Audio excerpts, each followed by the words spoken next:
Depuis pratiquement 5 ans, on a commencé à évaluer notre diaspora et ils sont nombreux qui pensent que c'est une diaspora de Facebook, c'est une diaspora qui ne fout absolument rien. Ce sont des pauvres types du côté de l'Hexagone, ainsi de suite, qui passent seulement le temps à dire que Paul Biya doit partir. Lorsque cela vient au Cameroun, ils ont des boutillons, ils vont en boîte de nuit. Voilà tout ce que la diaspora fait au pays. Et donc finalement, on a même comparé notre diaspora à celle par exemple du Mali, du Sénégal, selon certains, qui investit réellement dans ces pays, contrairement à la nôtre. Vous vous situez à quel niveau lorsque vous parlez de développement et vous incluez la diaspora au Cameroun? Bon, la diaspora camerounaise ressemble à cet enfant dont le papa a refusé la paternité et qui aujourd'hui s'intéresse à ce que l'enfant est devenu. Quel est ce papa qui a refusé la paternité? Parce qu'il faut dire la vérité. Quand le président Amadou Ahidjo voulait défendre son poste de président, il a pris une disposition constitutionnelle pour dire que si vous acquérez une autre nationalité, vous n'êtes plus camerounais. Vous perdez la nationalité camerounaise. C'était des calculs politiciens que malheureusement le président Paul Biya laisse perdurer jusqu'à présent. La plupart de ceux qui veulent avoir une bonne situation en Occident sont souvent obligés de prendre la nationalité des pays d'accueil. Ils perdent donc la nationalité camerounaise. Donc, de ce point de vue, si on divise la diaspora en deux, en celle qui a acquis la nationalité d'autres nationalités et celle qui ne l'a pas encore acquise, nous trouvons que les plus valables souvent sont parmi ceux qui ont acquis une deuxième nationalité. Oui. Or, ils sont rejetés par le Cameroun qui ne les reconnaît plus. Donc la faute revient au Cameroun, qui doit d'abord corriger ce problème-là. Une fois que nous l'avons corrigé, nous pouvons leur parler. Si nous ne l'avons pas corrigé, ils investissent même au Cameroun à tort. Parce que nous pouvons leur arracher leur bien un matin, leur dire qu'ils ne sont pas Camerounais, qu'ils aillent chez eux. N'est-ce pas? On n'aime plus trop l'expression. Non, moi j'utilise dans les expressions. Donc, le problème est d'abord celui du père. Vous êtes marié, vous avez fait des enfants hors mariage. Il faut reconnaître ces enfants pour que demain vous puissiez dire que vous êtes leur papa. Ouais. Le Cameroun doit donc résoudre ce premier problème. Le deuxième problème, c'est celui des transferts de fonds. Oui. Les pays dans lesquels ces gens sont, beaucoup n'ont pas de bonnes conventions avec le Cameroun. Ouais. Appréciez les pays anglo-saxons où ça se passe un peu facilement.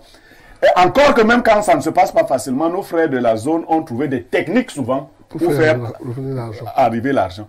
Dans d'autres pays, c'est tellement verrouillé. Quand vous avez de l'argent, mais vous avez de la peine à investir dans votre pays. Le troisième problème, c'est la malhonnêteté de nous qui sommes restés sur place. Que de personnes ont tenté d'investir ici. On vous a envoyé des photos des maisons qui étaient les maisons des autres personnes. Papa, ici, le jour où vous arrivez... Vous n'avez que vos larmes. Même les larmes, on vous interdit d'avoir. Parce que vous trouvez que c'est vos parents qui sont entrés en combinaison avec d'autres bandits pour vous escroquer. Ça, c'est quand j'ai fini de dire du bien de la diaspora.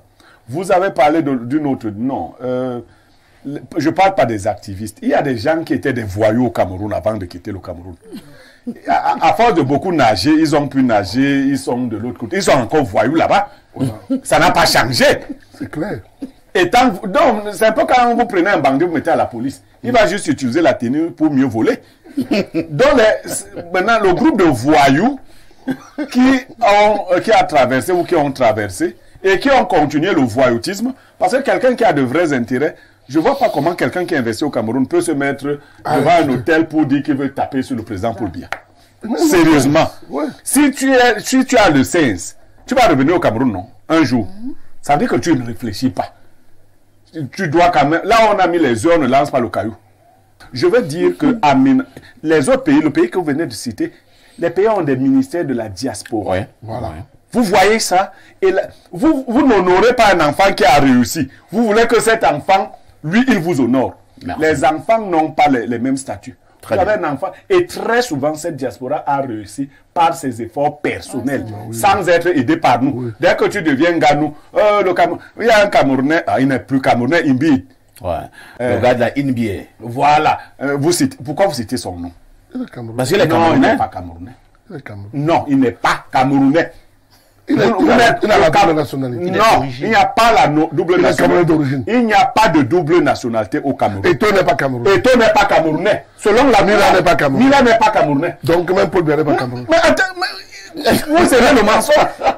C'est pour ça, quand je le dis, ce que je veux dire, et je l'ai dit clairement, résolvez ce problème-là. Vous ne pouvez pas tricher avec la loi. Tu as raison. Tu as totalement Le code de nationalité dit que si vous acquérez une autre nationalité, vous perdez la nationalité camerounaise. C'est ça qui a frappé Dédé Yango, non? Bien sûr. Pourquoi ça évite les autres? Non, mais moi je Tous ceux qui vont souvent à l'ambassade de France à voter ne sont pas camerounais selon notre code. Voilà la vérité. Vous aimez ça, vous n'aimez pas. Voilà la vérité. Ça, c'est clair. Résolvez le problème.